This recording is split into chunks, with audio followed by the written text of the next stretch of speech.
Hello Ramen Nation, Chris Cobain here, and it is time for Week 3 of the National Pokemon Association. Your Philadelphia Braviaries will be taking on KresselleKey and the Adelaide Umbreons this week. The Braviaries are 2-0 going into this week. Kressel and the Umbreons are actually 0-2, but both of our games have been intensely close. And if you remember last season, I faced Kress in week like 10 or 11 or something towards the end of the season, and I believe I beat her 1-0, and it was actually one of my only 2 game of the weeks last year. So one of the best games I had all year overall was with Kress last season. So she knows what she's doing. She's a good battler. She's got a good team, and her 0-2 start is really just an unfortunate one. She could have very easily won both games. So she's a very tough opponent, very good battler, and definitely will be a test this week. So let's take a look into the teams as per usual. Starting off with Azumarill as her key mon here. Now we all know Azumarill, really good Pokemon. Huge power will be what she's running this week. Obviously, she's never gonna not run that. That's why Azumarill is so good. Of course, Belly Drum is there. Waterfall, Play Rough, Knockoff, Ice Punch, Superpower. This thing gets all sorts of attacks. And don't never forget that Z moves are legal in this game, in this league, so the Z Belly Drum is a thing. By the way, ignore the Mantine. I didn't mention that. It's just one of my UU teams. I just don't reveal my team right off the bat. Sorry. Anyway, going into our second Pokemon, it gets no lighter. It's Gengar. Gengar is a phenomenal Pokemon. Did lose access to Levitate this generation, which hinders it just a slight bit, and actually does help us against her slightly, but not too much. Because 1,000 Arrows would hit anyway, and Dugtrio has access to Sucker and all that stuff. But anyway, we know what Gengar does. Life Orb typically can be sashed. Shadow Ball and Sludge Bomb / Wave being its 2 key things. It also has access to Focus Blast, Thunderbolt, Dazzling Gleam, I think Energy Ball. It gets Will-O-Wisp. It can run a subset, which is a bulky subset with Black Sludge, which is a set as well. Not something I really expect to see this week, but definitely something that could happen. Salazzle, a secondary poison type. Salazzle is a very fast Pokemon, is incredibly frail on both sides, and isn't too powerful. Also, this thing is Dugtrio fodder, so I don't really expect this to be a thing. But there is a small chance it could be, as it does have a favorable matchup against Scizor and Primarina both. So definitely something that she could bring. I do have ways to handle it, but whatever. Cradily, incredibly bulky or rock and grass type Pokemon. It's just annoying. A lot of times it runs Stealth Rocks, it runs Toxic, runs Leech Seed, Giga Drain.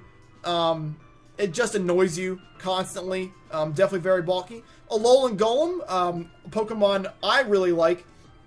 Loses that ground type in favor of an electric typing and gets that galvanized ability. Definitely a Pokemon that could do some stuff to us this week.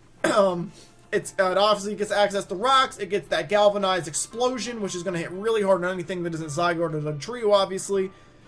Stone Edge, Earthquake, all the fun stuff there. I believe it gets Fire Punch. I don't know if it gets Ice Punch, but I think it gets Fire Punch, and I know it gets Thunder Punch. Excuse me. Lapras, another really good mon, incredibly bulky on both sides. Can be very offensive, has access to Dragon Dance, which is not a joke. Definitely a decent Pokemon. Obviously, it can be physical or special, does both pretty well. Typically special more often than not.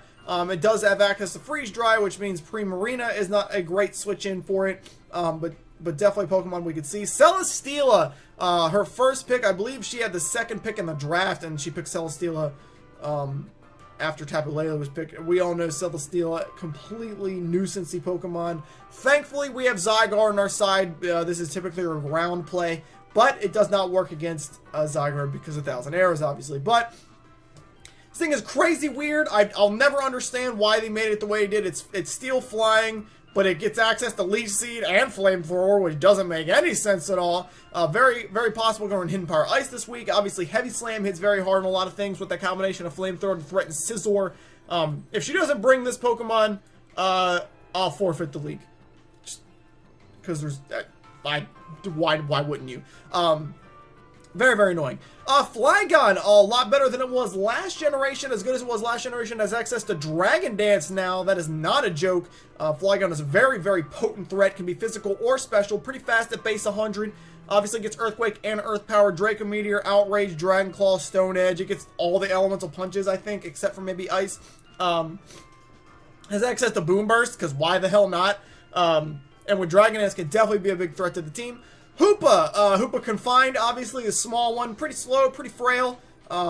It's quad weak to both Ghost and Dark. So not fully expecting that this week. It's a weird Pokemon. Not a huge fan of it, but it serves some threats. It does have the same move pool as Hoopa Unbound, which is the reason Hoopa Unbound got banned. So it's obviously got a lot of coverage there. Certainly something that could be a problem. Hitmonchan, maybe her only hazard control. No, Flygon gets the Fog. But one of her only hazard controls, Hitmonchan. Actually a Pokemon that we kind of threatening this week because of its access to all the punches, which is not a joke. It gets Ice Punch for Thundurus, it gets and Zygarde, Fire Punch for Scizor, and Thunder Punch for both Primarina and Empoleon, I guess, even though it gets Drain Punch. He hits incredibly hard, but he is a little frail on the physically defensive side. If she brings it, we're going to have to take advantage of that. Very potent Life Orb set or Assault Vest set, which very well could be to try to hinder her weakness to Thundurus, which we'll get into in a second. And then she rounds off her team with Aldino, not a Pokemon I'm afraid of. Pure normal. It is a Cleric, so there's that. But it's really setup fodder. My team's a really setup based team. So there's a lot of setup fodder there for Thundurus, for not so much for Scizor because it gets Flamethrower, but for Zygarde as well. And would be a little risky for her to run it this week because of my setup potential, but who knows? I've been surprised before. So she's got a good team. The one thing that's very unfortunate for her this week is I actually have a really solid matchup, I feel anyway, against her team. I've got a lot of matchup advantages, and I think it'll give me the upper hand, but who knows? This week's pretty crazy. And as per usual, this week we're starting it off with Slick the Scizor here. Now, you're going to notice my EV spreads this week are insane. We went well off the beaten trail here to pick up these EV spreads. So Eddie, I almost called him Eddie, but Eddie's fine. Slick. Scizor here is going to be Careful, Tech, which evolves into Tech, whatever, doesn't really matter. And the Scissorite, very, very normal, typical move spread here, or move set here. Bullet Punch, Roost, Swords Dance, and U-Turn, pretty much his normal set. His EV spread is going to be 220 HP, 96 defense, 100 special defense with that Careful nature, and 92 speed. So basically here, this spread, very, very different. Basically what's happening is we're running 100 special defense with that 220 HP, which allows me to switch in on allows me to take 2 Shadow Balls from Gengar. Life Orb Gengar, mind you. 92 speed is in order to outspeed Alolan Golem. Now, we actually started off with max HP, and the 96 defense was just left over, actually. But we changed it to 92. When we ran 60, I actually did a practice match. Reiki's been having computer problems the last couple weeks, so I've been doing matches against Connor, one of my mods, in case you don't know, on my stream. And he ran a max speed Magnet Pool Z Fire Blast Golem that outsped our other Scizor and one-shot me. And I couldn't switch. I tried to U-turn, couldn't.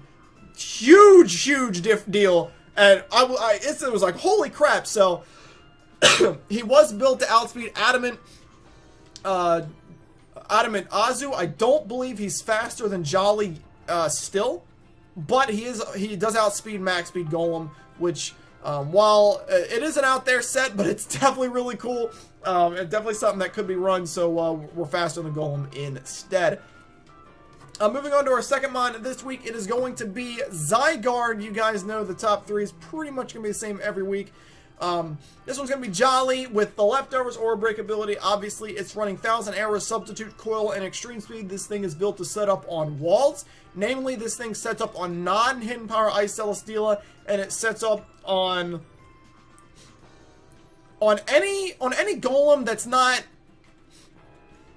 got an offensive item. If he's like, if he's just like a typical whatever item, Earthquake, even Adamant Earthquake 252 has like a 5% chance of breaking my substitute or something like that. That's not even including coils. Obviously, this thing's going to be running 196 HP, 204 attack, and 108 speed. The 196 HP allows it to set up Substitute on both Golem and Celesteela Heavy Slam without much of a problem at all. And the speed is ensured that I am faster than Hitmonchan, so that he can't Ice Punch me in case we get some boost. I think a +1 1,000 arrows would one-tap him unless he's sashed or whatever. So that is the plan there. Again, very specific EV spread, but it's one that we need. Going into the third one, obviously, I already said it, and this is the one mon that is not specifically EV spread. It's going to be Thundurus, and we are running literally the same exact Pokemon. This is the same one as last week, in every way, shape, and form. It's the same. It's identical. It's Timid, Volt Absorb, Fightinium Z, which I put on this time. Max special attack, max speed, that ensures that we're faster than Flygon. Everyone has base 100. And base 101, that 1 extra speed, and 4 special defense. This thing's just built to win.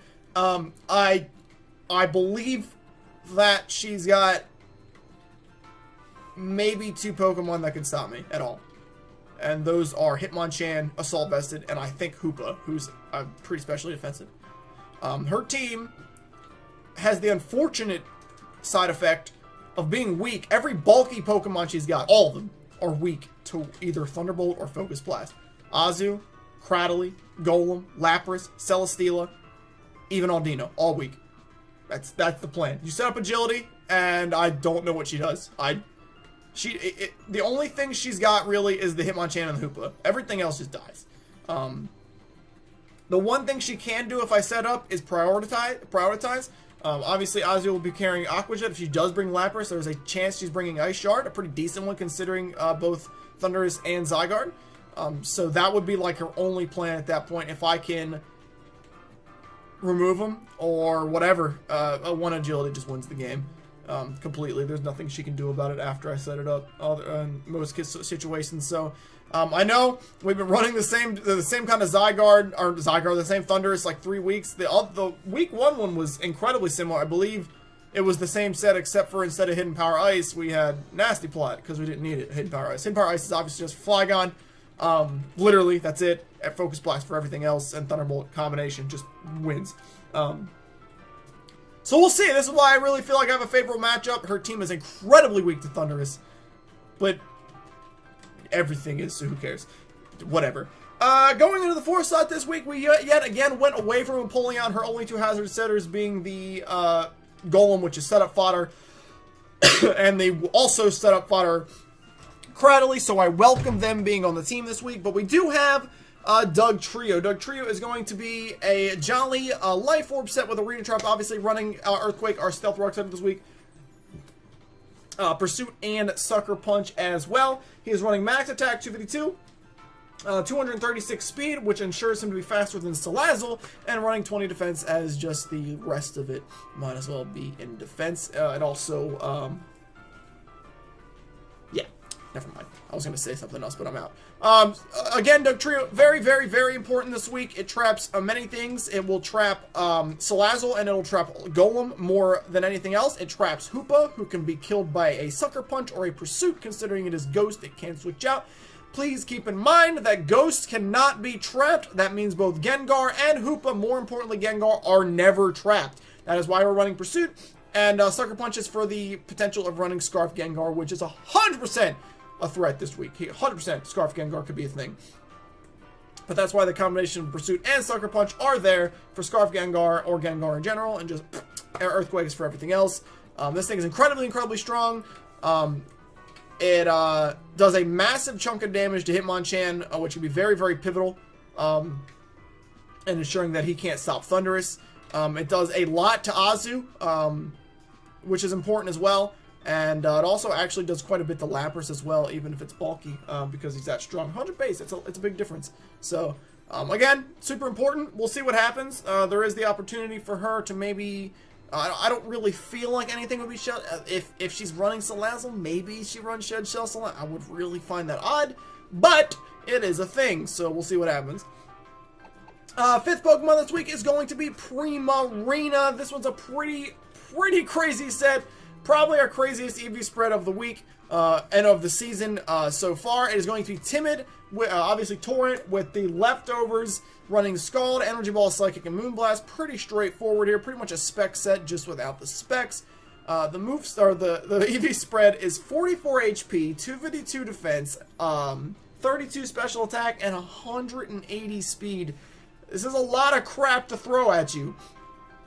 Basically, this thing is all out and all out designed to fight Azumarill. That's exactly what this thing does. It's running the 180 with the Timid on the speed. That way it outspeeds max speed Joly Azumarill. It's running that minimal 32 special attack. That way Energy Ball is always a 2-tap, even no matter what the case is, unless she's Assault Vested, in which case she's not as threatening as possible. And the other 44 HP was just thrown in as leftovers.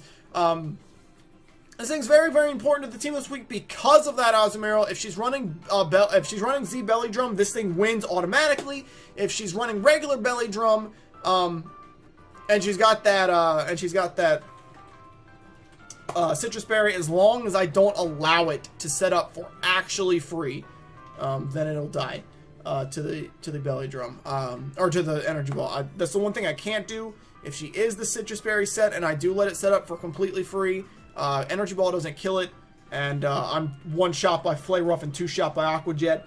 So no matter what play she makes, she wins the fight. And on the other note, Scizor is faster than Adamant, but if it is Joly, the Joly I believe would 1-shot Scizor. We are very bulky, but I don't know. I haven't actually run the calc. I'll have to run the calculator. But Primary, very, very important. Obviously, Scald's for overall annoyances. Trying to do whatever. It hits Salazzle. Psychics for Gengar and Salazzle more than anything else. Moonblast hits Flygon and Hitmonchan. Pretty typical in Energy Balls, just Azu and Lapras, but it doesn't really hit Lapras very hard. So, and rounding out the team this week, as you will see, we have the same exact 6 Pokemon we were running as last week. We went away from running Call of Egregious this week because of the Gengar, more so than anything else, and the Hoopa, I guess. But expect to see him at some point. But we are running as of this week. This one is a lot different than last week's, though. It's going to be Joly. Yes, Joly, Levitate, obviously, and Choice Scarf. It's running Zen Headbutt, U-Turn, Trick, and Ice Punch. Pretty straightforward. This thing's built to be faster than Gengar. When it's Scarfed, it outspeeds Salazzle. Trick is for Celesteela, more so than anything else, but also I can also trick Cradily, Golem potentially, I guess. Or even Aldino if she decides to bring it. Ice Punch is for Flygon, and pretty much nothing else. I guess it also hits Cradily as well. And of course, U-turns just for momentum. The plan with this thing is pretty much just to trick Celesteela if possible. That is not the most opportunistic thing to do. I don't need to trick the Scarf onto that to fight it. We do have ways to beat it, but if it comes down to that, I will 100% trick it because it's fun to cripple Celesteela, so it can't be a big deal. And that is obviously going to be it for the team build this week, you guys. So the play this week's pretty simplistic. It's Thundurus all the way. I actually never had to use Thundurus, and we did 3 or 4 test runs. I never had really used Thundurus. Thundurus picked up a couple of kills in one of the games, but otherwise didn't do anything at all. The team, I just have a matchup here. We ran against all sorts of things. We ran against Scarf, Gengar. We ran against Belly Drum, Azu, both Joly and Adamant. We ran against that ridiculous Golem spread. We ran against Dragon Dance, Flygon, Scarf, Flygon. We ran against pretty much everything that could possibly happen, and I really never felt threatened at all. I think I won every game 3-0 or higher. So I'm not saying that's what's going to happen, obviously, but I feel like I have a good matchup here. I feel like I should be able to win, but Kress really put me to the test last season, and I feel like she'll put me to the test this season as well. And we'll see if I can walk away with 3-0 and continue the hot streak. So thank you guys for watching. I appreciate it. Obviously, the match will come out tomorrow, Saturday, March the 4th. Make sure you guys are ready for that. Should be a good game, so I hope you guys are excited. Thank you guys for watching it. I appreciate it, and I'll see you guys in week 4 as we try, or week 3. Wow! Week 3 as we try to go 3-0. I'm an idiot. All right. Peace, Ramen Nation. See you guys in the battle. Peace.